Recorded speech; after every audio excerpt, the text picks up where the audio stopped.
गोपाल जय जय गोविंद गोविंद जय जय गोपाल जय जय गोविंद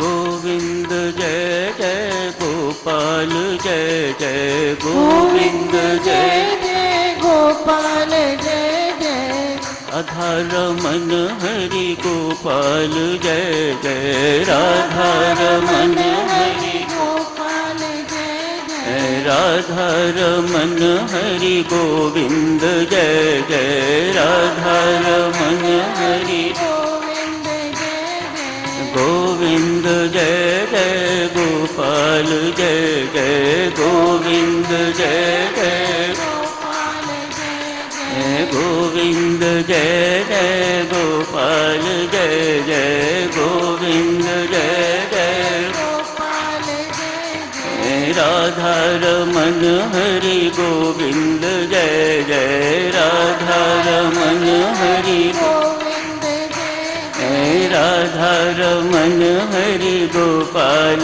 जय जय राधा रमन हरि गोपाल जय जय गोविंद जय जय गोपाल जय जय गोविंद जय जय गोपाल जय जय गोविंद जय जय गोपाल जय जय गोविंद जय जय गोपाल जय जय राधा रमन हरि गोपाल जय जय राधा रमन हरि गोपाल जय जय राधा रमन हरि गोविंद जय जय। बहुत बहुत धन्यवाद देवियों, बहुत सुंदर सब कुछ। 5वें अध्याय में भी गीताचार्य भगवान श्री कृष्ण कर्मयोग की ही चर्चा जारी रख रहे हैं। वास्तव में इस अध्याय में जितना अभी तक पड़ा है, कर्मयोग करने की विधि ही समझा रहे हैं। किस प्रकार कर्म को कर्मयोग बनाया जा सकता है। आप सब भी कर्मयोग की ही चर्चा कर रहे हैं। कल चर्चा चल रही थी कि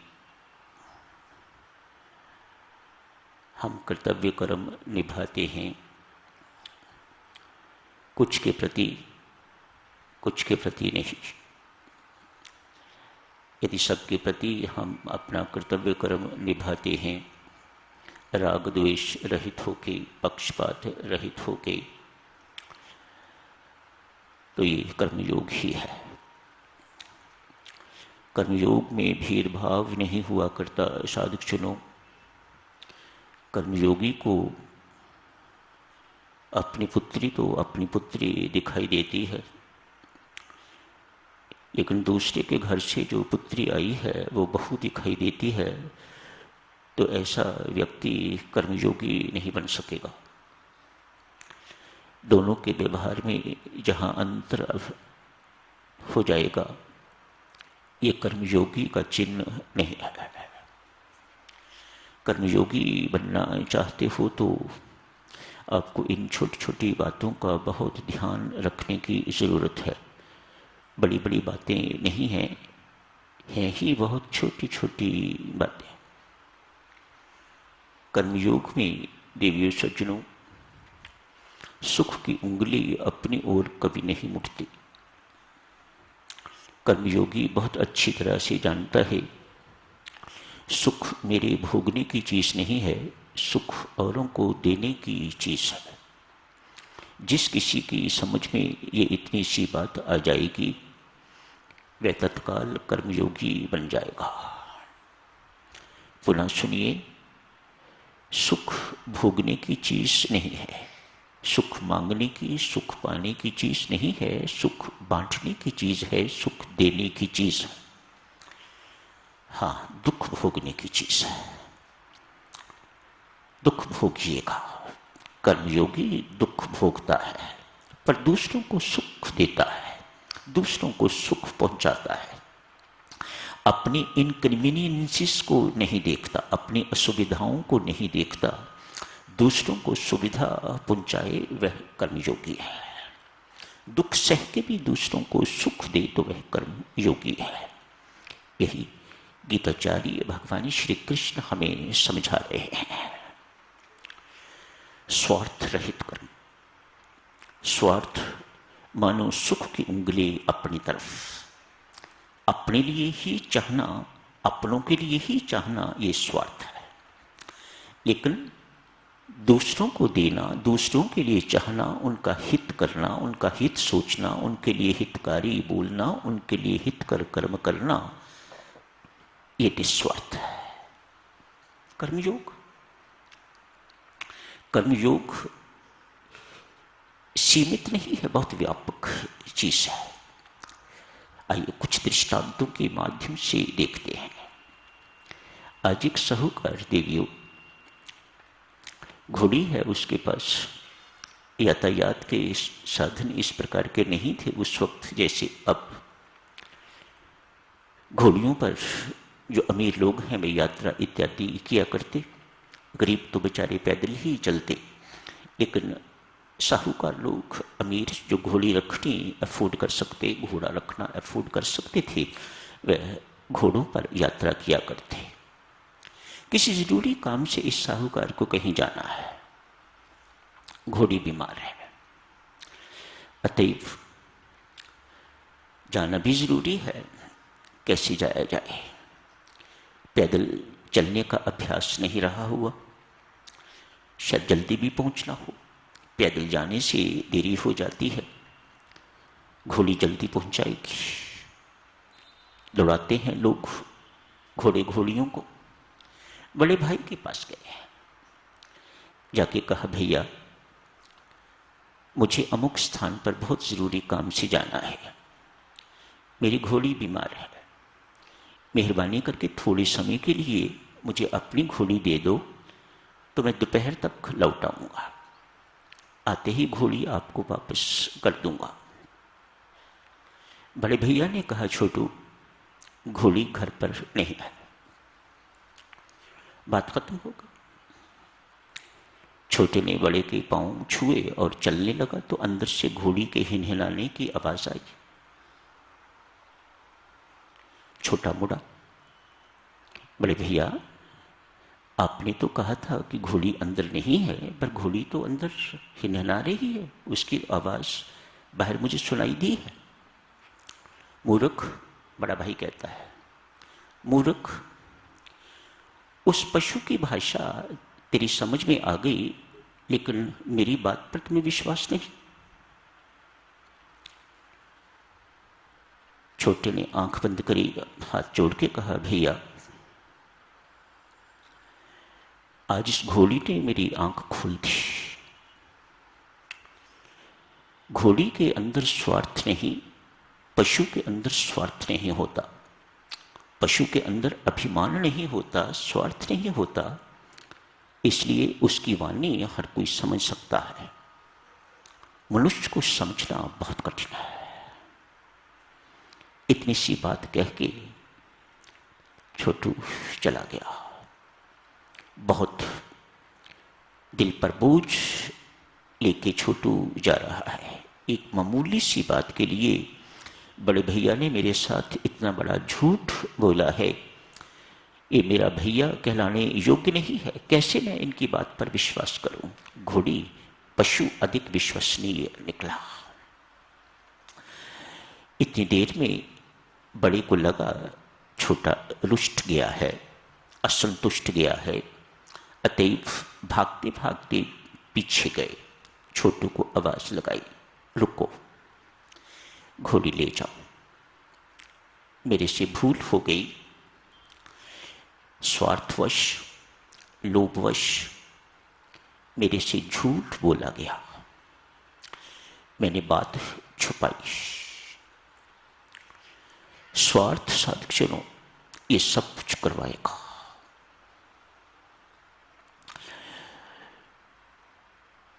जितने हम बैठे हैं मोहग्रस्त, मानो स्वार्थी, मोहग्रस्त अर्थात जिनको अपने और अपनों के अतिरिक्त कोई दूसरा दिखाई नहीं देता, वह कर्मयोगी नहीं हो सकता। ऐसों को मोहग्रस्त कहा जाता है, जिन्हें सब कुछ अपने लिए और अपनों के लिए ही चाहिए।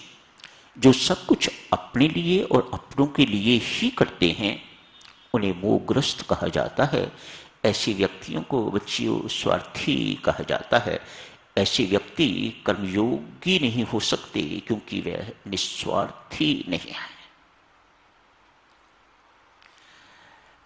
आज एक देवी विवाह हुआ है, 2 बच्चों की मां है।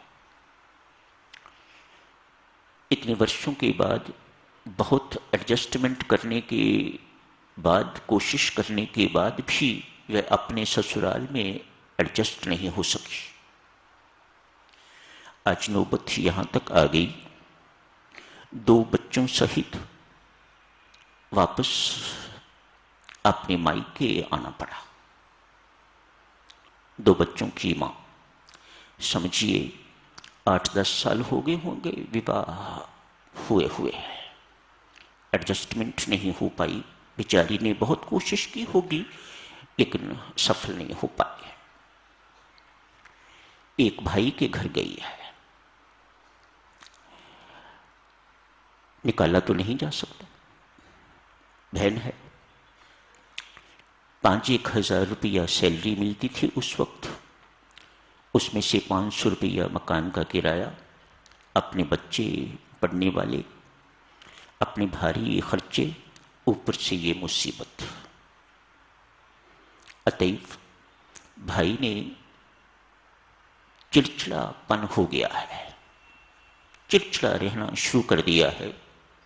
बिना वजह बच्चों को मारता है, बिना वजह पत्नी पर गुस्से होता है। अपमानित शब्द बहन को सुना सुना के तो बोलता है। बेचारी वहां से निकली, यहां रहने योग्य नहीं तो कहां जाए, बेबस है। वहां से छोड़ के दूसरे भाई के पास गई है। बहन, ये तेरा घर है। उस भाई की सोच कैसी है? बहन, इसे अपना घर समझना। मुसीबत के दिन हैं, मिलके काट लेंगे। जो रूखी सूखी मिले खा लेना। कभी हमारे से किसी प्रकार की भूल हो जाए, किसी प्रकार की बहन कोई हमारी तरफ से कमी रह जाए, आखिर मैं हूं, मेरी पत्नी है, परिवार है, कुछ ना कुछ घर में रहते हुए कुछ होता ही रहता है। आपकी सेवा में किसी भी प्रकार की कोई कमी रह जाए तो हमें माफ करती रहना। फिर कहूंगा बहन, मुसीबत के दिन हैं, कट जाएंगे, सब मिलके काट लेंगे। साधक, दोनों भाइयों की सोच में कितना अंतर है। बहन बेशक ऐसा ना करे, लेकिन संसार को तो दिखाई देता है। एक बहन की बद्दुआ का पात्र है और दूसरा बहन की शुभाशीष का पात्र है। ऐसा होता भी होगा। कोई बहन देवी नहीं है, अगर सामान्य व्यक्ति है, जरूर उसके मुख से इस प्रकार की बात निकलती होगी। जहां देवियों दूसरों को सुख देने की बात सज्जनों आती है, आपने शब्द सुना होगा, परमात्मा की प्रीति अर्थ कर्म करो, वह कर्म कर्म योग बन जाते हैं। जहां दूसरों को सुख पहुंचाओगे वहां परमात्मा को प्रसन्न करने की बात होगी। परमात्मा इससे प्रसन्न होता है। ऐसे कर्मों को परमात्मा के प्रीति अर्थ किए गए कर्म कहा जाता है। ये शब्द आपने सुना होगा, इसलिए विशेष तौर पर इस दृष्टांत को आपकी सेवा में रखा गया है ताकि इस शब्द से भी आप परिचित हो सकें। परमात्मा की प्रसन्नता के लिए किए गए कर्म प्रभु प्रीति अर्थ कर्म कहे जाते हैं। जहां परमात्मा प्रसन्न हो गया वहां काम बन गया। वह आपको जन्म मरण के चक्र के बंधन से मुक्त कर देगा। उसकी प्रसन्नता ही तो है ना। मीरा कहती है ना, राम रसिया रिझाऊं ए माए, मानो उनके रीझने से मेरा सब कुछ ठीक हो जाएगा।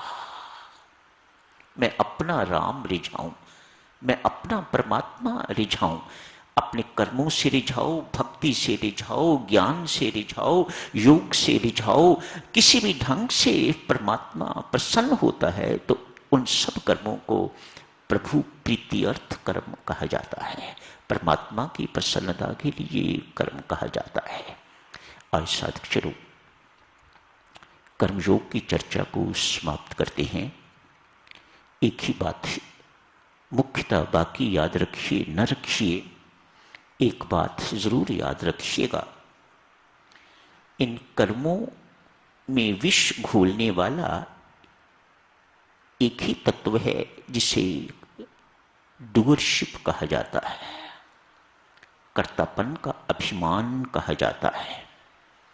इस कर्तृत्व को बीच में से निकाल दें तो ऐसा ही कर्म हो जाता है जैसा सांप के मुख में से विष की थैली निकाल दी जाए तो उसे बेशक गले में डाल लो, उसे पटारे में डाल लो, वह कुछ नहीं बिगाड़ सकता आपका। वैसे ही जिस कर्म से कर्तापन का अभिमान, डूअरशिप आपने निकाल दी, जो कर्म आपने परमात्मा को समर्पित कर दिया, क्या अर्थ है इसका परमात्मा को समर्पित करने का? मात्र अपनी सोच बदलने की आवश्यकता है। परमात्मा, मैं तेरी कृपा के बिना कुछ नहीं कर सकता, मैं तेरी शक्ति के बिना कुछ नहीं कर सकता, मैं अपने आप में करने योग्य कुछ नहीं। दिन भर जो कुछ आपने करवाया है सब आपकी कृपा से हुआ है, सब आपकी शक्ति से हुआ है, आपके बल से हुआ है। यदि आप अभी तक इस स्थिति पर नहीं पहुंचे कि ये कह सकें कि परमात्मा सब कुछ तेरी इच्छा से हुआ है, ये कठिन काम है। इसके लिए बहुत लंबी साधना चाहिए, तब जाके ये अकल आती है, ये बोध होता है कि सब कुछ परमात्मा की इच्छा से होता है। पर इस बात पर तो हर एक को टिकना चाहिए कि सब कुछ परमात्मा की कृपा से होता है, सब कुछ परमात्मा की शक्ति से होता है। ये कड़छी हिला रही हुई वह किस वक्त रुक जाएगी कुछ नहीं कहा जा सकता। एक महिला किसी डेंटिस्ट के पास गई है, दांत निकलवाने के लिए डेंटिस्ट महोदय ने एक इंजेक्शन लगाया है। इंजेक्शन लगाते ही कुछ मिनटों में ये सारे का सारा भाग पैरालिसिस हो गया है। बेचारी चलती फिरती शव की तरह जीवन हो गया है, कुछ करने योग्य नहीं, मानो हंसने योग्य भी नहीं है। बच्चे पास खड़े हैं, उनसे प्यार करना चाहती है, प्यार नहीं कर सकती, उनसे बोलना चाहती है, वह बोल नहीं सकती। क्यों? सब कुछ ही उसका खत्म हो गया।